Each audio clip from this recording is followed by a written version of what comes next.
Hi, y'all. Today, we're doing something wild, cooking up some beef tapa with a twist. Not just any tapa, though. We're adding string beans, loading up on garlic, and for the grand finale, condensed milk. Yeah, You heard that right, condensed milk. Who said cooking can't be a little adventurous? So let's kick things off with the beef. Marinated for overnight with the usual, soy sauce, vinegar, salt and pepper. But then, here comes the star player, garlic. And when I say garlic, I mean a lot of garlic. We're talking about enough to ward off a vampire army. Trust me, it's worth it. Garlic's not just here for flavor, it's also great for your heart, boosts your immune system, and even helps with digestion.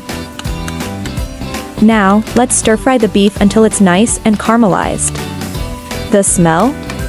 Absolutely mouth-watering. Just when you think it can't get any better, we're adding in those string beans. Stir it all together, letting the beans soak up all that garlicky goodness. While the beef soaks up all those flavors, let's get to the string beans. They're crunchy, they're fresh, and they're packed with vitamins. String beans are like nature's multivitamin, rich in fiber, full of antioxidants, and great for keeping your blood sugar in check. Plus, they give this dish a nice pop of color and texture. And now, for the surprise move. A little drizzle of condensed milk. Yes, you heard right.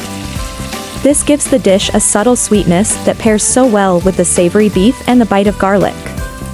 It's unexpected, it's delicious, and it's gonna make you wonder why you never tried it before. So why condensed milk? Besides the fact that it has a flavorful taste, it also adds calcium to the mix, helping with bone health.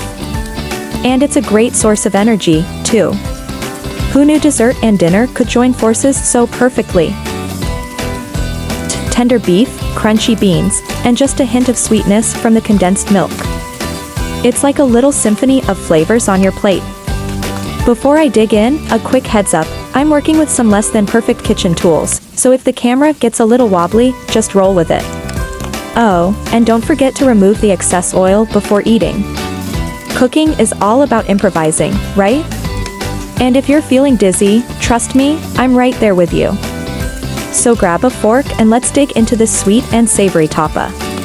Cooking doesn't always have to follow the rules, sometimes, breaking them makes things way more fun.